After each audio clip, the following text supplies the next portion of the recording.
계속 9주 동안 성경이 말씀하는 하나님이 어떤 분인지를 살피고 있습니다. 지난 2주간은 거룩하신 하나님, 어려우신 하나님을 살폈는데요. 오늘은 하나님의 선하심에 대해서 생각하려 합니다. 저와 여러분이 하나님의 선하심을 맛보고 아는 것이 왜 중요한가 하면, 삼위 하나님께서 당신의 형상으로 사람을 지으실 때 도덕적인 성품을 나누어 주었습니다. 그 우리에게도 나누어 주신 하나님의 성품 가운데 가장 대표적인 성품이 선하심입니다. 이 선하심이라는 단어는 히브리어로 토브라는 단어인데, 구약 성경에 거의 560번 이상 등장하는 중요한 단어입니다. 좋은 혹은 즐거운, 유쾌한 그런 다양한 뜻을 가지고 있는데요. 저와 여러분이 믿는 하나님이 좋은 분이십니다. 선하신 분입니다. 거룩하셔서 공의로 심판하시는 분인데,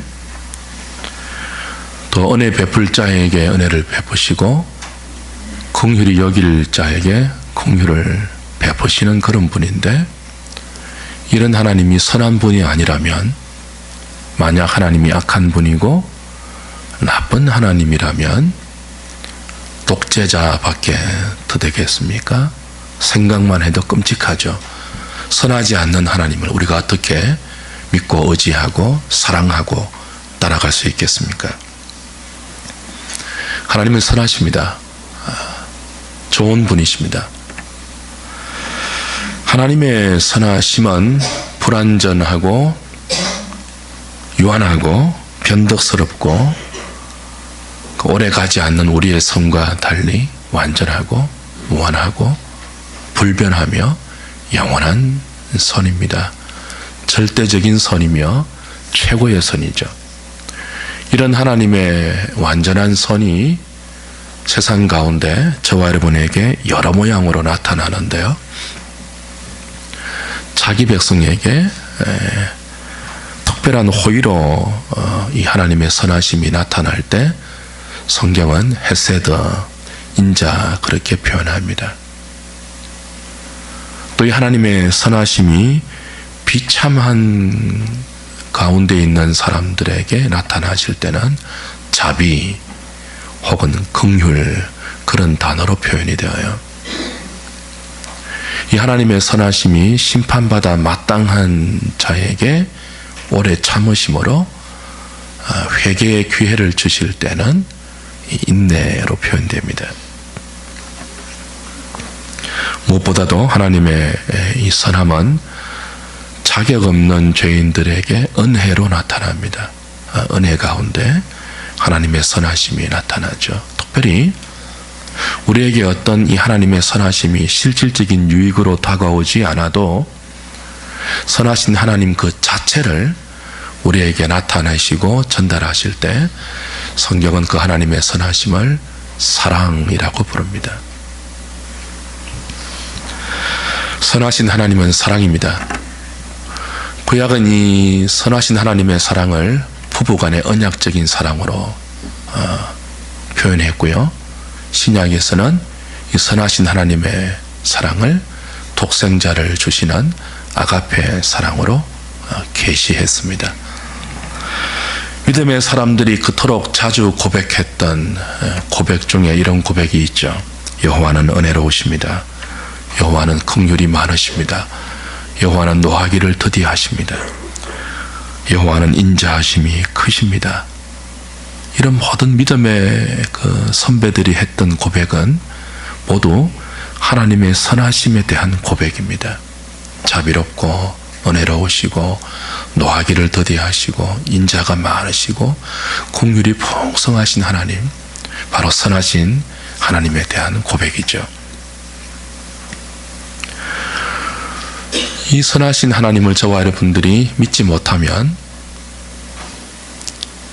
우리의 삶 속에 선하신 하나님이 나를 사랑하고 계시며 나에게 이 선을 계속적으로 베풀고 있다는 사실을 신뢰하지 못하면 타락한 종교성으로 그냥 막연한 하나님을 믿을 수밖에 없어요.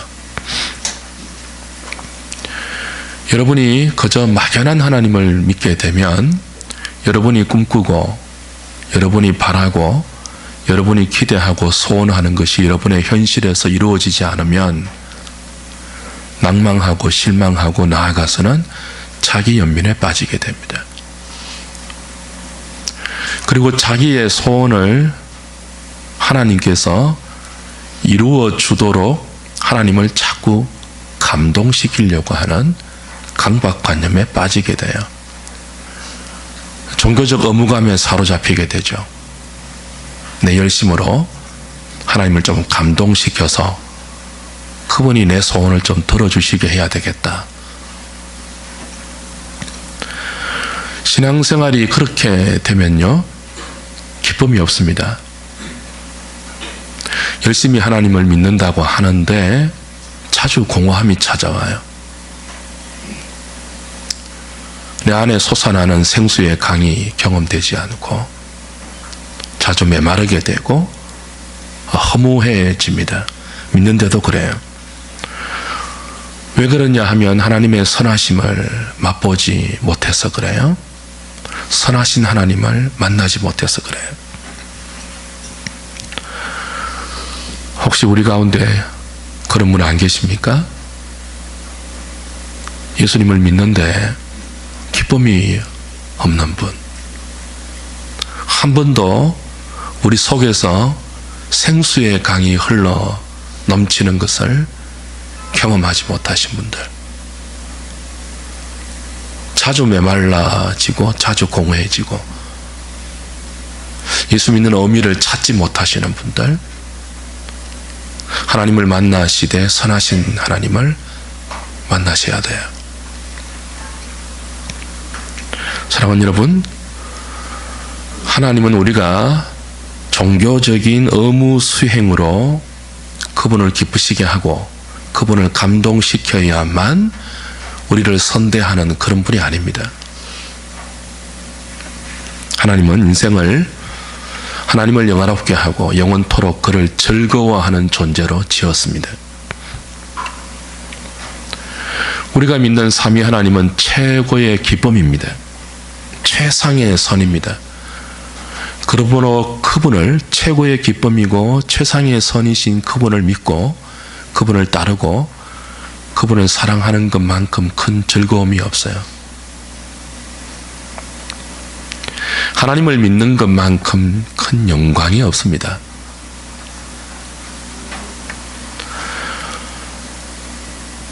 출애굽기 33장에 보면 모세가 이스라엘 백성들을 광야로 인도할 때 더 이상은 하나님 내가 못하겠습니다. 하나님의 영광을 내게 보이지 아니하면 이 패역한 백성을 데리고 이 광야의 여정을 더 이상 못하겠습니다. 그 주의 영광을 보여주십시오 라고 기도했습니다.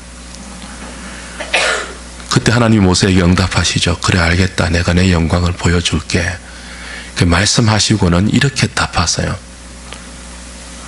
내가 너에게 나의 모든 선함을 보이겠다 그러십니다. 그 주의 영광을 보여달라는 모세의 기도에 하나님이 응답하실 때 내 선함을 보일게 그렇게 응답하신다고요. 그리고 그 선함으로 내가 은혜 베풀 자에게 은혜 베풀고 그 선함으로 내가 긍휼히 여길 자를 긍휼히 여기겠다 이렇게 대답해 주십니다. 무슨 뜻인가 하면 여호와의 선하심을 보는 것이 주의 영광을 보는 거라는 뜻입니다. 우리 인생이 하나님을 영화롭게 하기 위해서 지원받았다고 했죠. 그 하나님을 영화롭게 하기 위해서는요, 하나님의 선하심을 맛보아야 돼요.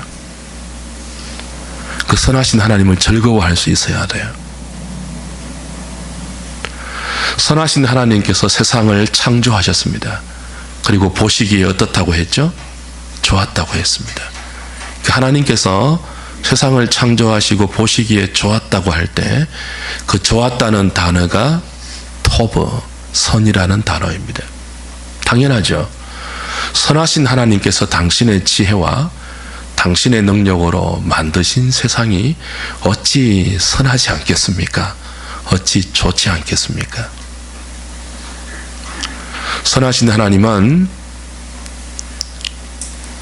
하나님 보시기에 심히 선한 세상을 창조하시고 당신의 형상으로 인간을 만드셔서 그 선한 세상, 그 좋은 세상을 지키라고 하셨습니다. 다스리라고 하셨습니다. 보존하라고 하셨습니다. 더 선하게 만들라고 하셨습니다. 그리고 그것을 위해서 지원받은 인간을 보실 때는요, 심히 좋았다고 했습니다. 저와 여러분이 그런 존재입니다. 그런데 사람의 교만과 죄가 하나님 만드신 이 선한 세상을, 좋은 세상을 다 망가뜨려 버렸죠. 교만이 들어온 순간, 죄가 우리에게 찾아온 순간, 욕심으로 우리가 하나님께 불순종하고 죄를 범한 그 순간부터 사람은 더 이상 하나님 보시기에 좋은 존재가 되지 않았습니다. 우리는 선하지 않게 되었습니다. 안타까움과 탄식을 초래하는 존재가 되고 말았죠. 선하신 하나님을 인간이 떠난 순간, 자기가 하나님이 되려고 교만한 마음을 먹은 순간, 사람은 자기 하나 잘 살고 배부르고 등 따시면 얼마든지 다른 사람의 행복은 무시하고 깨트릴 수 있는, 네피림, 힘 있는 자가 다른 사람을 지배하면서 갑질하는 악한 세상으로 만들어버렸습니다. 선한 하나님을 떠난 악한 인간이 선한 세상을 악하게 만들어버렸어요. 사람의 죄 때문입니다.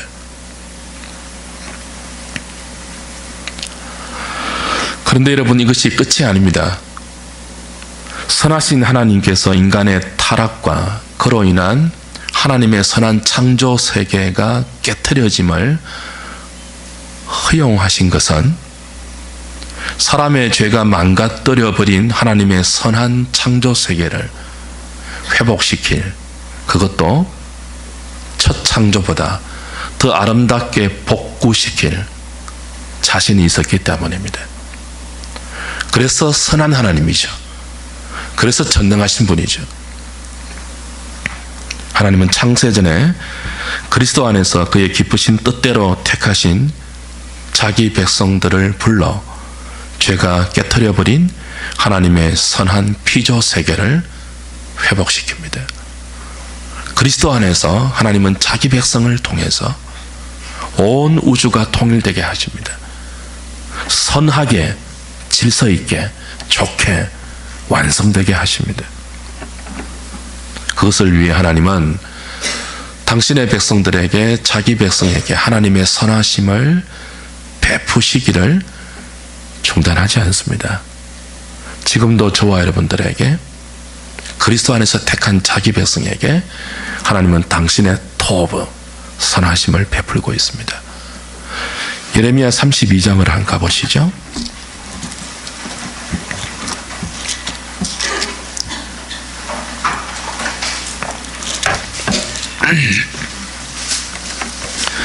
예레미야서 32장 39절부터 41절까지 보겠습니다. 구약성경 1105페이지입니다.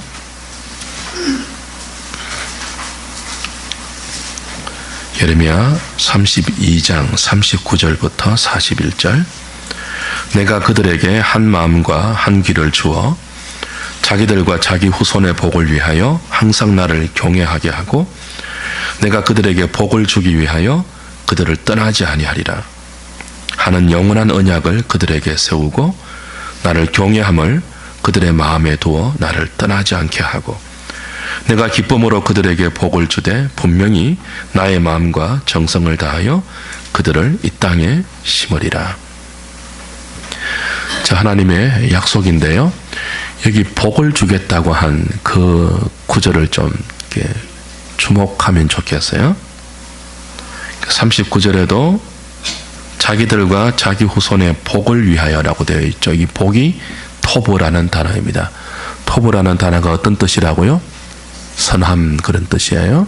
그러니까 하나님께서 자기 백성들에게 한 마음과 한 길을 주어 자기들과 자기 후손의 선함을 위하여 항상 나를 경외하게 하고 내가 그들에게 선을 주기 위하여 그들을 떠나지 아니하리라 하는 영원한 언약을 그들에게 세우고 나를 경외함을 그들의 마음에 두어 나를 떠나지 않게 하고 내가 기쁨으로 그들에게 선을 주되 분명히 나의 마음과 정성을 다하여 그들을 이 땅에 심으리라. 새 약속입니다. 새 언약인데 이 새 언약의 주된 핵심이 뭐냐 하면 하나님께서 지금 그 선하신 하나님을 떠나 이제 바벨론의 심판을 받아야 하는 이 백성들에게 새로운 마음을 주시겠다는 거예요. 그러니까 한 마음과 한 길을 주시는데 무엇을 통해서 그렇게 하시느냐 하면 하나님의 선을 주어서 그렇게 하겠다는 거예요.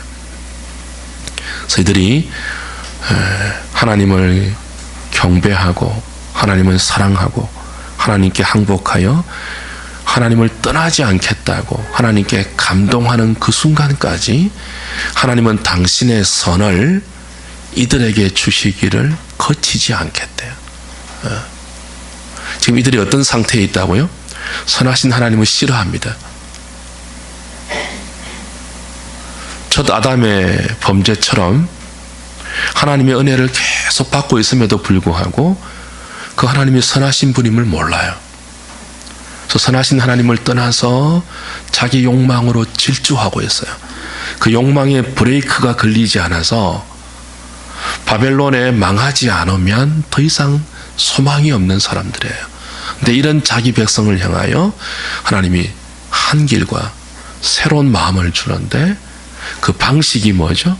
하나님의 선하심을 중단 없이 계속 부어주겠다는 거예요. 그걸 복이라고 이야기하죠.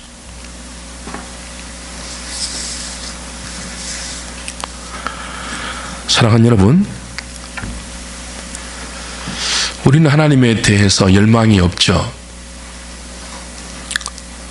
그런데 하나님은 자기 백성을 향하여 이런 열망을 가지고 당신의 백성들에게 당신의 선함을 나누어 주고 베풀어 주시기를 끊임없이 하시겠다고 하시니 얼마나 감격적인 말씀입니까? 감동스럽지 않습니까? 우린 그저 막 돈을 받아야 감동하는데 하나님의 선함을 받고 있습니다. 지금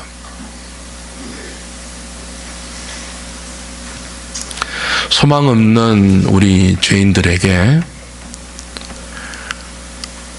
하나님 앞에 우리가 마음을 다해서 감동할 때까지 거북의 등껍질같이 딱딱하고 귀경되지 않는 묵은 땅 같은 우리의 마음을 하나님께서 선을 베풀어서 그 선으로 우리의 마음을 귀경하셔서 마침내 선하신 하나님 앞에 우리가 무릎 꿇어 항복하고 감격하여 그 하나님만 사랑하고 그 하나님만 섬기겠다고 그 하나님만 예배하겠다고 열망을 품은 가슴으로 하나님께 돌아올 때까지 그렇게 여호와의 의로움을 인정하는 자들이 온 땅에 가득할 때까지 당신의 토브 그 삼위 하나님의 선하심을 우리에게 베풀기를 중단하지 않으시겠대요.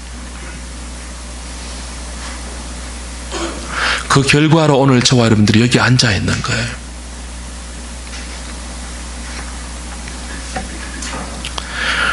사람의 완악함이 참 큽니다. 생각하면 우리가 얼마나 미련하고 얼마나 패역하고 교만하고 어리석은지 선하지 못하고 우리가 얼마나 악한지 모르겠어요. 근데 이런 우리의 패역함보다 우리의 악함과 우리의 미련함보다 더 큰 것이 우리를 향한 하나님의 선대하심, 하나님의 토브, 하나님의 선함입니다.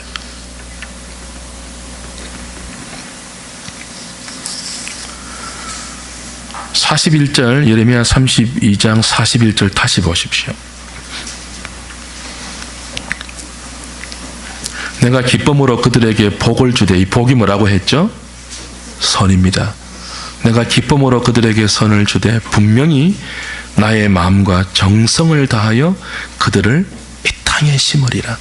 하나님의 마음과 하나님의 정성을 다하여 우리에게 뭘 주신다고요? 선을 주되 기쁨으로 하신대요.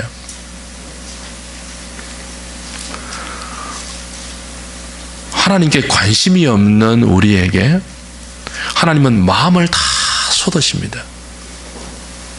정성을 다 쏟아서 당신의 선을 우리에게 공급하고 있습니다. 근데 그걸 의무감으로 하지 않는다고요. 하기 싫은데 억지로 하지 않아요. 그게 하나님의 기쁨이래요.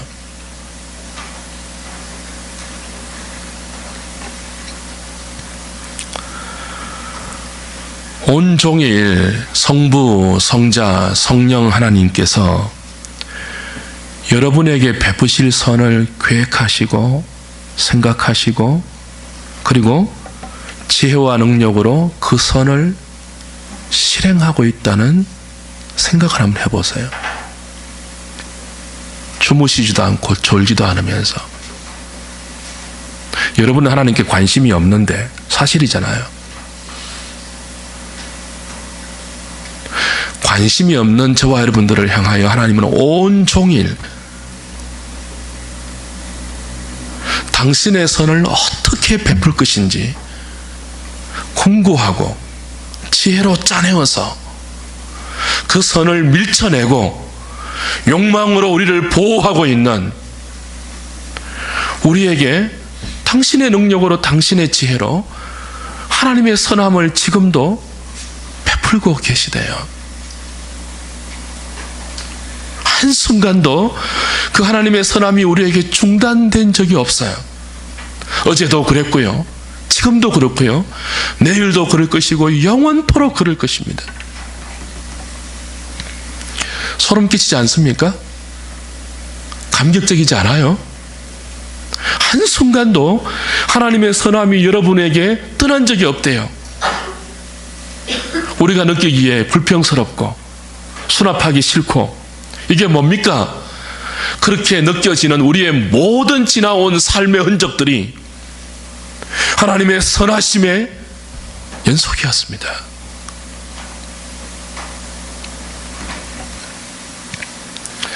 세상 어느 종교에 이런 시는 없습니다.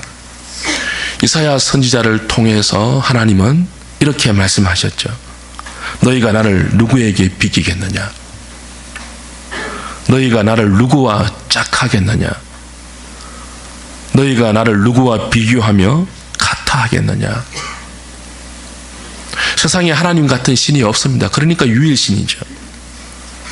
선하신 하나님을 만난 그리고 경험한 모세가 출애굽한 이스라엘 백성을 이끌고 이렇게 노래한 거 기억하십니까?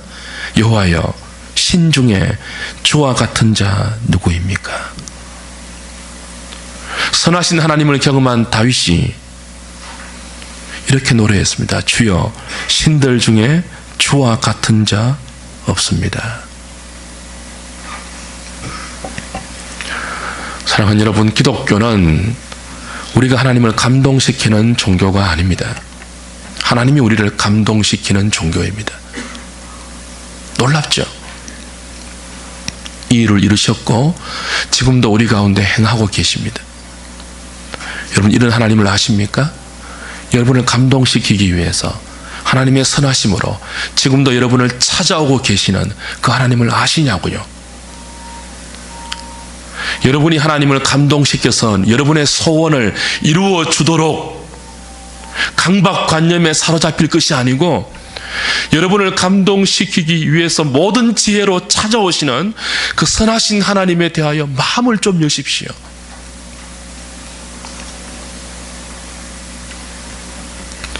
인간에게는 세 가지 욕구가 있어요. 레리 크랩이라는 신학자는 이 세 가지 욕구를 일상적 욕구, 기본적 욕구, 근본적 욕구로 구분했습니다. 일상적 욕구는 의식주에 대한 욕구이죠.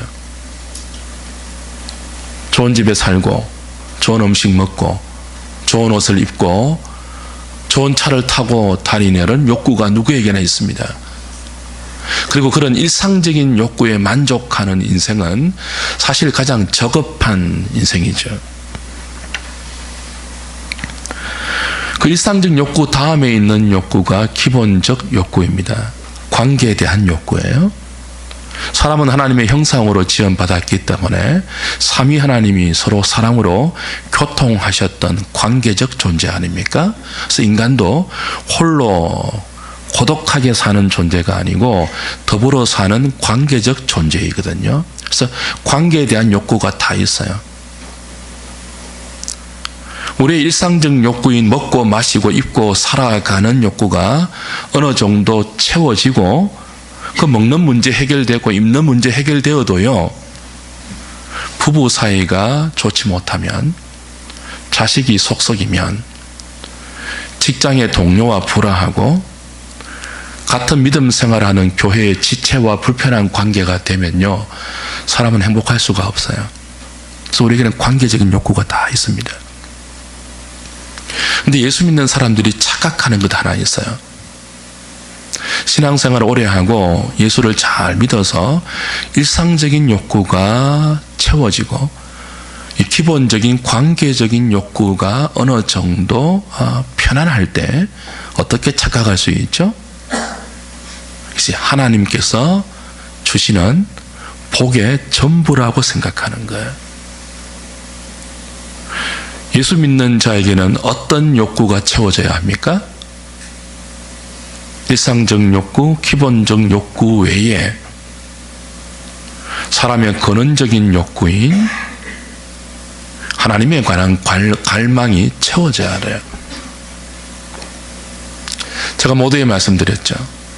왜 그토록 예수 믿는데도 자주 메말라질까요? 왜 기쁨이 없을까요? 여러분 진짜 행복하다고 느끼십니까? 정말 행복하세요? 사람이 정말 참된 행복감을 느끼려면요, 일상적 욕구가 채워져서 되는 게 아니죠. 기본적인 이 관계적인 욕구가 편안하다고 다 되는 것도 아니에요. 하나님이 우리 속에 채워져야 돼요. 어떤 하나님요? 선하신 하나님이십니다. 이 선하신 하나님을 만나지 못하고 선하신 하나님에 대한 갈망이 없을 때 하나님은 당신의 백성들에게 아까 말씀드렸죠. 계속 선을 공급하십니다. 계속 선을 베풀어서 그 선하신 하나님을 우리를 감동시킬 때까지 기쁨으로 그 일을 중단하지 않으십니다. 근데 그 방법이 우리에게는 조금 힘들 때가 있어요. 우리가 얼마나 미련한지 일상적 욕구와 기본적 욕구로 만족하고 있을 때가 많지 않습니까? 그리고 그게 채워지지 않으면 그걸 충족하려고 인생의 최대 목표를 거기에 두거든요. 그리고 그 욕구를 채우기 위해서 근원적인 욕망이 된 하나님을 이용하거든요. 이런 미련한 우리를 근원적인 욕구인 선하신 하나님께로 이끌기 위해 때때로 하나님은 우리의 일상적 욕구를 깨트리십니다. 그리고 기본적 욕망을, 기본적 관계를 깨트리십니다. 힘들게 하십니다. 의식주의 문제가 생기게 하십니다. 관계의 문제가 발생하게 합니다. 왜 그런다고요? 자기 백성에게 우리를 근원적 욕구인 하나님께로 이끌기 위해서입니다. 안 그러면 도무지 선하신 하나님께 관심이 없으니까. 여러분이 언제 진실되게 하나님을 찾았습니까? 등 따뜻하고 배부를 때에 되던가요? 건강하고 잘 나갈 때 여러분 마음속 깊이 하나님을 알고 싶다, 그분을 만나고 싶다, 그런 생각 드시던가요? 이런 우리를 잘 아시기 때문에 때때로 하나님 어떻게 하신다고요? 우리의 일상적 욕구와 기본적 욕구를 깨트리고 찾아오십니다. C.S. 루이스는 이것을 이렇게 기가 막히게 표현했죠. 하나님은 쾌락 속에서 우리에게 속삭이신다. 양심 속에서는 말씀하신다. 그러나 고통 속에서 소리치신다. 고통은 기먹은 세상을 불러 깨우는 하나님의 메가폰이다. 그렇게 표현했습니다. 기가 막힌 표현이에요. 우리가 쾌락 속에 있을 때 하나님의 부르심은 속삭임으로 밖에 들리지 않습니다. 양심 속에서 우리의 일상 가운데 말씀하시지만 우리가 고통 가운데 그 일상적 욕구가 깨트려지고 기본적 관계가 무너질 때 우리는 고통 가운데 선하신 하나님께로 우리를 부르시는 메가폰과 같은 하나님의 음성을 듣게 되죠. 그래서 여러분이 힘들 때,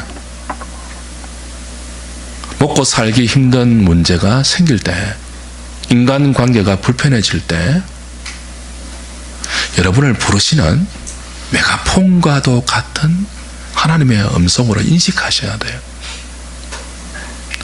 그리고 그때 하나님께 돌아가셔야 돼요. 하나님을 찾으셔야 돼요.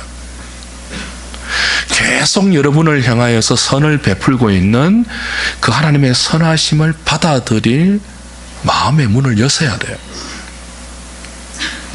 시편 34편은 그렇게 선한 하나님을 만난 다윗의 고백입니다. 다시 오늘 본문인 시편 34편으로 돌아가 보십시오.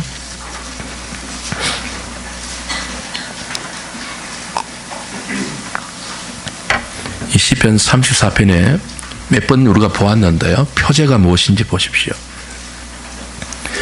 다윗이 아비멜렉 앞에서 미친 채 하다가 쫓겨나서 지은 시 그렇게 되어 있습니다. 아비멜렉은 블레셋의 왕을 통칭하는 명사예요. 그 애굽의 왕을 바로 왕이라고 하잖아요. 블레셋의 왕을 아비멜렉이라고 합니다. 이 배경이 되는 사무엘상을 보면 실제로 다윗은 가드의 아기스 왕 앞에 붙들려 갔죠. 지금 다윗이 사울에게 쫓기고 있는 형편입니다. 유대 땅이 얼마나 좁습니까? 더 이상 도망갈 데가 없어서 어디로 숨어 들어가는가 하면 블레셋의 땅으로 숨어 들어가요. 그리 가면 사울이 쫓아오지 않겠지 하고 쫓기다 이제 블레셋으로 가는 거예요. 근데 블레셋의 신하들이 다윗을 알아봅니다. 사울이 죽인 자가 천천이라면 다윗이 죽인 자가 만만이라는 이 다윗을 알아보죠. 그래서 다윗을 끌고 아기스 왕 앞으로 끌어갑니다. 근데 다윗이 머리를 짜내어서 숨어 들어간 곳이 사실은 어디죠? 호랑이 굴이에요. 잡혀서 죽게 되었습니다. 여러분, 인간 그 지혜의 한계가 이렇습니다. 바둑 말에 이런 말이 있죠. 장고 끝에 악수 둔다 하는 말이 있습니다. 깊이 생각하고 묘안을 짜낸 게 어디예요? 블레셋으로 도망가는 것이거든요. 근데 거기가 어디였다고요? 호랑이 굴이었어요. 이제 잡혀서 다윗인 줄 탄로가 나서 잡혀서 죽게 되었다고요. 그때 어떻게 합니까? 미친 척을 하죠. 침을 질질 흘립니다. 그 침이 수염을 타고 흐를 정도로. 그리고 벽을 잡고 막 어거작거려요. 아기스 왕이 기가 차거든요. 신하들이 왕이여, 우리의 원수 다윗을 잡아왔습니다. 잡아왔는데 보니까 뭐예요? 미친 사람이거든요. 니네들이 정신이 있느냐 없느냐, 내 칼에 미친 자의 피를 묻히고 싶어서 이런 그 실성한 자를 잡아왔느냐 하면서 때려서 쫓아보냈습니다. 여러분이 다윗이라면 그 앞에서 그냥 죽겠습니까? 아니면 이렇게 미친 척하고 살겠습니까? 너무 구차하지 않습니까? 남자가 이스라엘의 영웅인데, 소크라테스도 독배를 마셨는데, 이순신도 내 죽음을 알리지 마라 했는데 그 살기 위해서 남자가 그것도 영웅이 미친 척을 하고 이렇게 구차하게 삽니까? 차라리 장렬하게 죽지. 근데 그는 그렇게 살아나갑니다. 그리고 아둘람 굴로 도망갑니다. 그래서 시편 34편은 그렇게 살아나와서 아둘람 굴에서 지은 시입니다. 근데 아둘람 굴에 이렇게 피난해 있는데 이 다윗의 소식을 아버지와 형제들이 듣고 찾아와요. 그리고 아버지와 형제들만이 아니고 빚진 자, 마음에 원통한 자, 참 이 땅에서 그 땅에서 살기 힘든 자들이 다 함께 400명이 아둘람 굴에 숨어 있는 다윗에게 찾아와요. 그리고 그들에게 다윗이 이 노래를 지어서 가르치죠. 그 가운데 하나가 8절입니다. 8절 같이 볼까요? 읽겠습니다. 시작. 너희는 여호와의 선하심을 맛보아 알지어다. 그에게 피하는 자는 복이 있도다.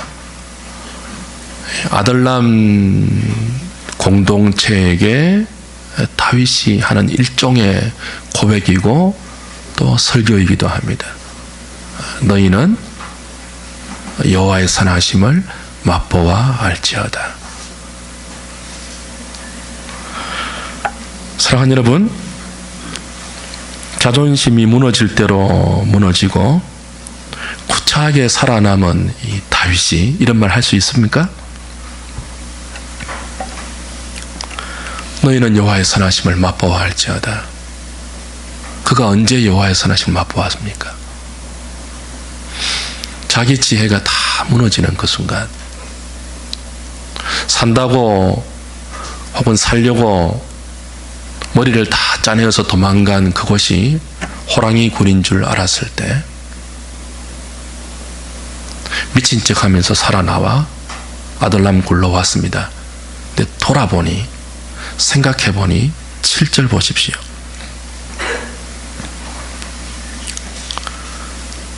그렇게 구차하게 살아나온 그것이 여호와의 천사가 주를 경외하는 자들을 둘러 진치고 그들을 건지시는, 그러니까 여호와의 천사가 자신을 둘러 진치고 자신을 건지신 하나님의 지혜이고 하나님의 선함이었다는 것을 깨닫게 된 거예요.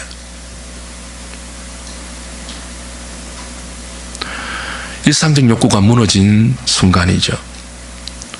기본적인 관계의 욕구가 다 깨트려버린 그런 순간이에요. 구차하게 살아남았는데 돌아와서 생각해보니 뭐예요? 그게 하나님의 선하심이었다는 거죠.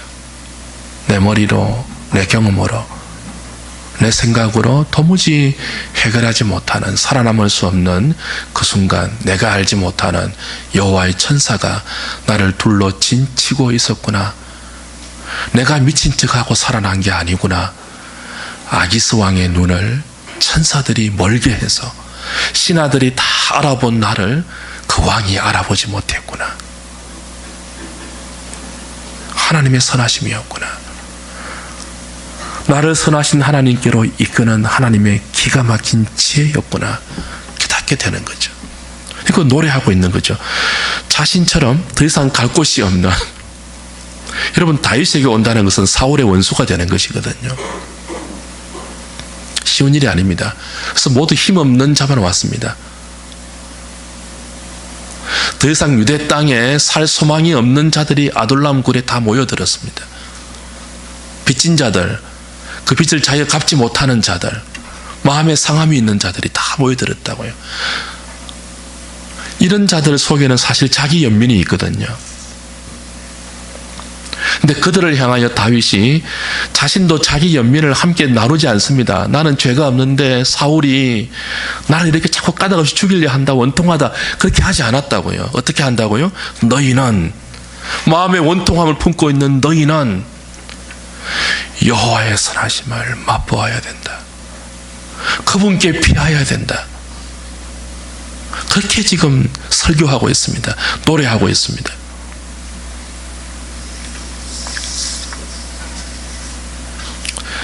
34장 10절로 오늘 말씀을 좀 맺죠.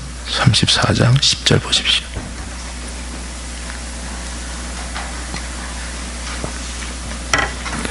젊은 사자는 궁핍하여 줄일지라도 여호와를 찾는 자는 모든 뭐해요?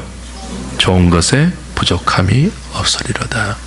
모든 좋은 것이 뭐라고요? 모든 선한 것에 부족함이 없대요. 젊은 사자는 가장 힘 있는 것을 상징하죠. 가장 힘 있는 젊은 사자가 궁핍하여 줄이는 한이 있어도 선하신 여호와를 찾는 자는 모든 선함에 부족함이 없다고 노래합니다. 그걸 가르치고 있습니다. 왜냐하면 하나님께서 당신의 선하심을 기쁨으로 우리에게 주시면서 당신의 마음과 당신의 정성을 다하여 저와 여러분을 이 땅에 선하신 하나님을 아는 자로 심고 계시기 때문입니다. 이 하나님을 찾지 않으시겠습니까? 돈과 명예와 권력과 인기를 찾아 헤매는 여러분의 발길을 이 선하신 하나님을 찾는 발길로 돌려 세우지 않겠습니까?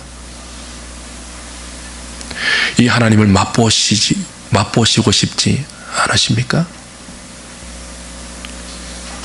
사람들이 돼지국밥 맛있는 것만 한 그릇 먹어도 제가 돼지국밥 많이 합니다.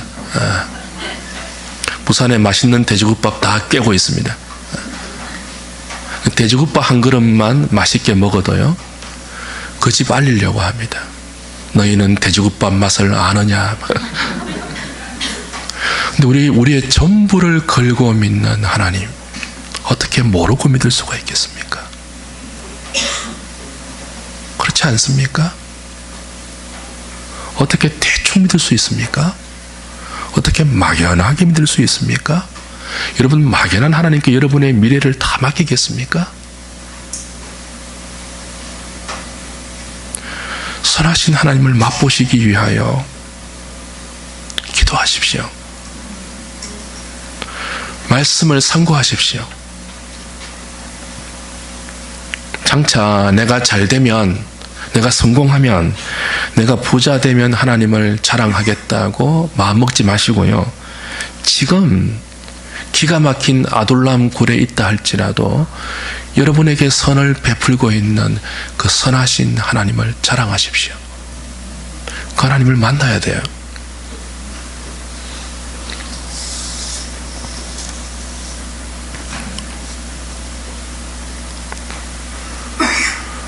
선하신 하나님이 여러분 속에 있다는 사실을 신뢰하시고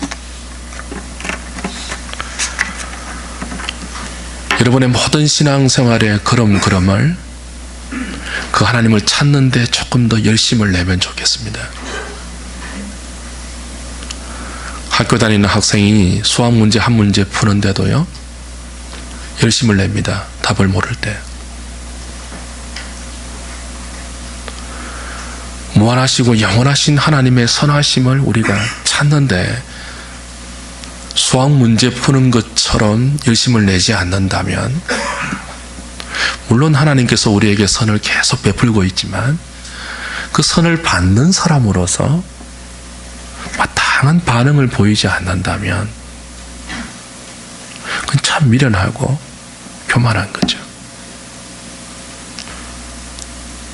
여러분은 찾고 있는 그 선하신 하나님의 자비, 그 사랑, 그 은혜를 여러분도 노하기를 더디하시는 그분 앞에 오늘도 온 마음과 정성을 다하여 여러분에게 선을 가르치고 있고 선을 베풀고 있는 그분에게 마음을 다하여 다가가는 믿음의 사람 되시기를 우리 주님의 이름으로 축복합니다. 기도하겠습니다.